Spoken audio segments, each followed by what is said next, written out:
great The Mindbenders. And right now, boys and girls, we're very lucky because we have, from the £4 notes, Phil Collins. Phil, an unusual name for the group, I think. Yeah, well, there used to be 5 of us, Tony. Really? Yeah. That's a fascinating story, Phil. I expect you'll want to join the lads right now, won't you? Yeah. Yeah, lovely. Well, indeed, right now, here is Phil and, of course, the £4 notes and their latest record, which I know is going to do very well. You're going to love it. It's called Two Hearts.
How does Julie kiss?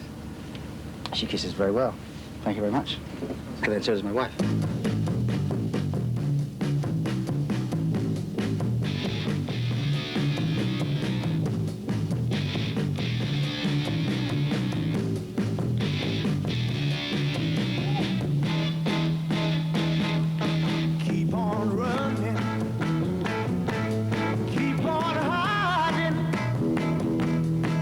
One day I'm gonna be the one to make you understand.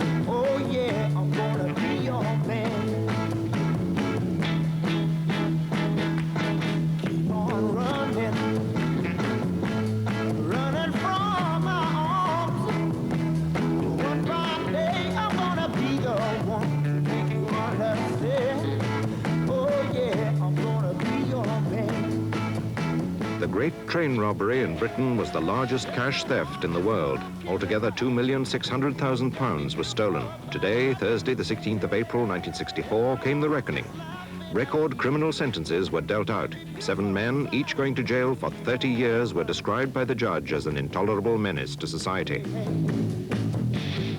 The robbery in August of 1963 was carried out with a commando-like precision and daring. The cash wagon was silently discharged of its contents in a very short time. The first break for the police was the discovery of the gang's hideout nearby Leatherslade Farm. Part of the gang are still on the run, among them the believed ringleaders Bruce Reynolds and Buster Edwards. I got involved about 2 years ago when I got a phone call from Tony Smith, who was my manager, who had a script sent to him from David Green called Buster. And at that time, I didn't really know who Buster was. So he said he'd read the script and he thought it was great and he felt that I should read it. So I did read it, and I didn't finish. I mean, I didn't stop reading it. I mean, I just, what was normally happening with scripts is I lost interest after about 30 pages. I never bothered to pick it up again. But with this script, I kept reading it and enjoying it, and I could see myself doing it. Bobby, can we see Phil by the door, please? Yeah. Just finishing. I'm being made up, darling. Michael. Right, here we go. And action, go!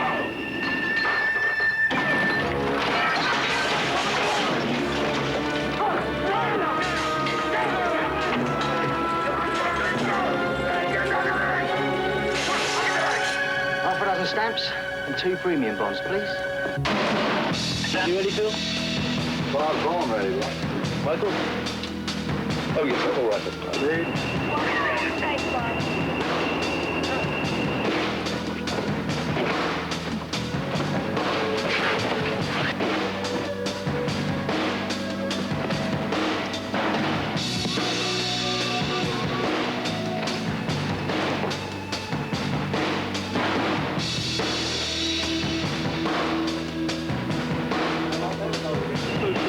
You're meant to be in the truck, but we'll never see you, Phil.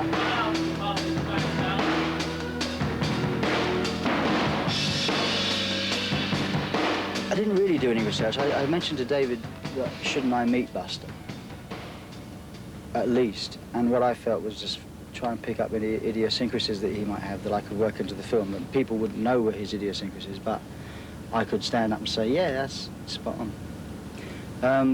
And in fact, the first time I met him, I was in the Genesis concert in July.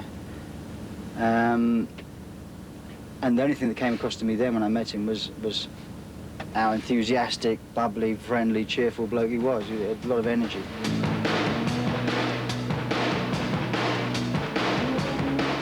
When you're on about business, it's fear, excitement, everything rolled into one, the knotting of the stomach, and a beautiful, fantastic feeling. And you go with this feeling. You go with a feeling that you're going to get away with it. No one expects to get captured, because you wouldn't be a thief if you thought you could get captured.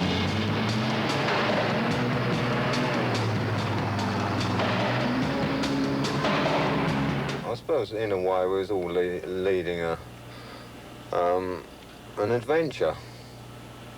I don't really think that anyone particularly had the amount of money in their mind. It was just the fact that we were going out on what was essentially a great wheeze.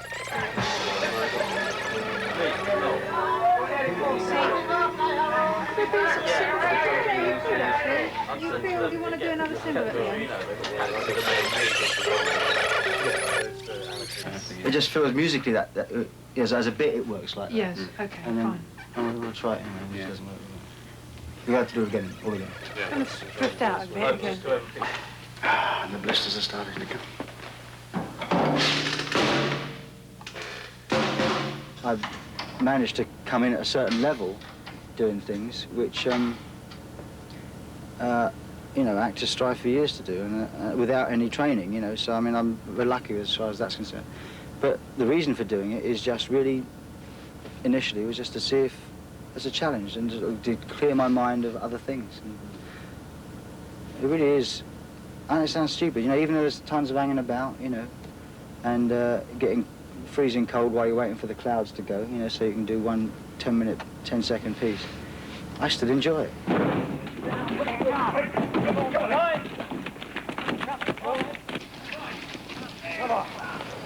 Turn your back to camera, Phil. Other side to camera, Phil. That's it. The film started as an idea some 5 years ago. The writer Colin Schindler and myself were fascinated with the train robbery of 1963. And out of that robbery, as we started to research it and look into it, we found this remarkable love story between Buster Edwards and his wife June. And of course, it's the Buster who now sells flowers outside Waterloo Station in London. We'll somehow get the back down more smoothly if we can. In what way? It took a bit long to get down, I thought, that time. Yeah, we just lifted up earlier. Fine, okay. And if, I mean, if you weren't there... Your priority is to get hold of a bag and get it into Phil's hands straight away there.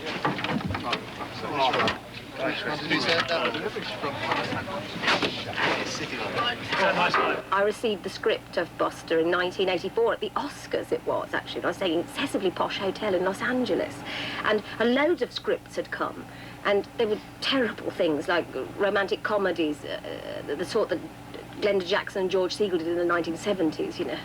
Please. And they did them very well, but please, who wants to do them now? So then in amongst them was this, and it was just wonderful. I just thought, oh, yeah, great. It was such a great story. And it was funny and touching and interesting, because it was real. It was a bit awkward sometimes when Buster was there, because you are playing someone that is actually real and is actually still around. It is difficult, I suppose. I mean, it's only my impression of how he is, whether he was actually as cheeky and as happy-go-lucky as I seem to make him. We'll never know.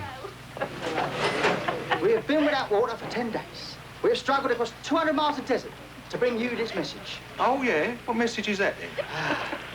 It says, 2 cotton chips and heavy on the vinegar, please. That's some sort of relationship that's a little bit weird. I mean, he says he feels, you know, while he's playing me, he feels like he is me. And we talk together and we've become quite close. It's really a little bit of a friendship that you couldn't believe could happen, you know, as a star, talking to a flower seller. Here we are in fabulous Hollywood, the Ocean Way Recording Studios, recording what we hope will be a hit record. Well, there's no easy way to understand it, but there's so much of my life in her, and it's like I planned it, and it teaches you to never let go.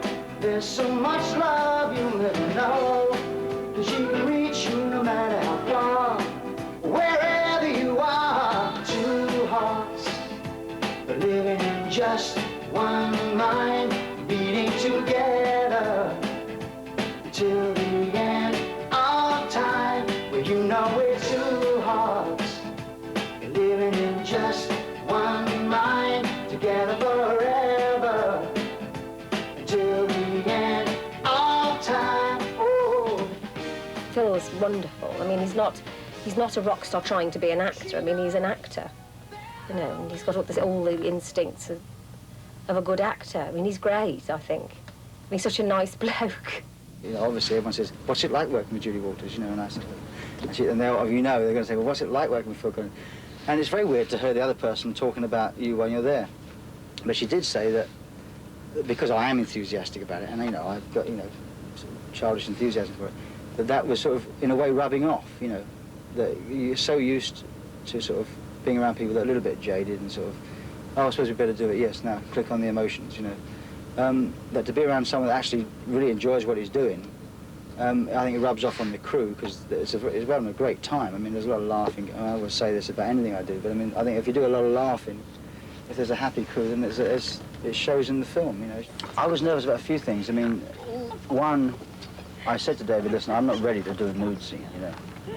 My first film, I'm not really ready for this. I mean, it's great when you watch it on the screen and you pan back and you see 35 people watching it. It's very hard to do love scenes, you know, like they say, well, everybody, even no matter how many you do, it's still getting into bed with someone that you don't really know that well. I think you'd have to be mad not to be slightly embarrassed to begin with. But then you get over that and it's all right. And then it's the two of you against the rest, you know, so it brings you together. Got the real Bruce over there. Not much Can I like give us a hand, is did it? Yeah. Taking over. Carry some money away, yeah. It's only about... I mean, this is the first time I've ever done that, to meet somebody who I'm actually playing. I was a bit nervous about it. I mean, I needed to know about him and me, how we sort of shaped up with each other, personality, type, size, everything else-wise. So I know how much of a job I was going to have to do to become him.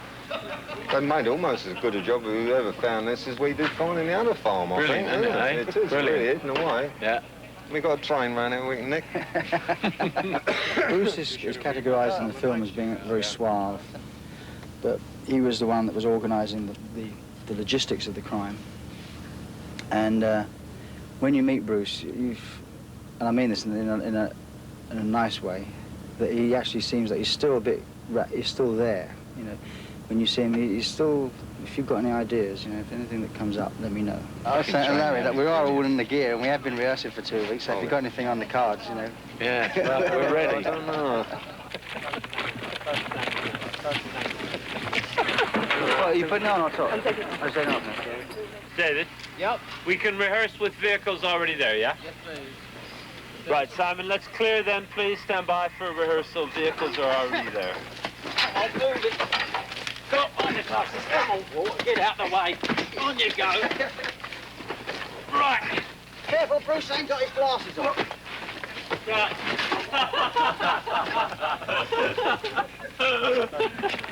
Final shot coming up. Yeah, So we should start on big. Start on big, yeah. And pull back.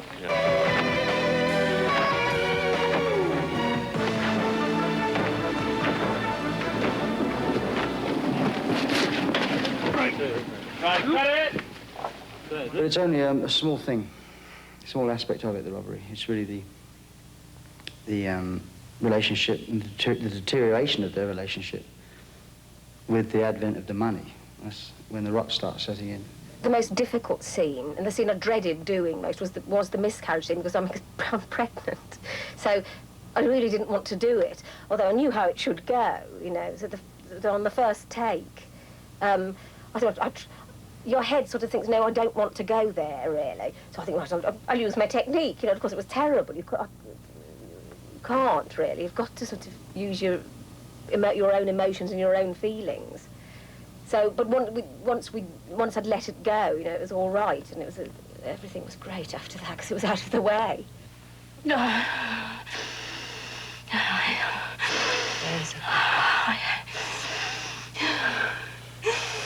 Hang on. Oh, Jesus. I'm losing him. I went into this film knowing 90% of it up front. I mean, I made a cassette tape of me reading all the other people's parts and leaving holes, which was fine, which was good. Yeah, I just sort of sat there and I would fill in the holes, but leaving the right length holes is sometimes a bit tricky.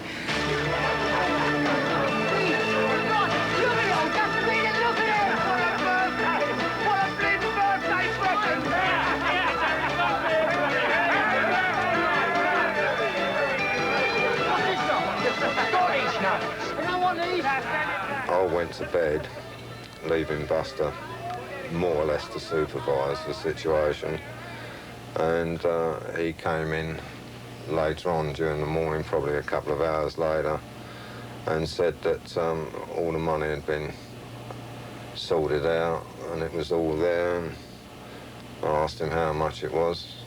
He told me it was just over $2.5 million, and I said, are you happy about that? He said, I think that'll do nicely. I wound up with about 152 grand, which, I mean, I don't know what today's money, I think he's talking about $500,000, what, probably more. But to her, June, it didn't really mean anything. It was paper. You know, you can't... If you give someone a tenner, it's a tenner. You give someone a grand, I'm a grand. You give someone 150 grand, it doesn't mean anything. It loses value. It really does. Well, there's no point in sitting on our asses waiting for them to come and find us. Right, let's go. I'll get Fairclough to arrange for the dustman to come to make sure the place is cleaned up. But I think it's that pause and that. Okay. The more authority. Yeah.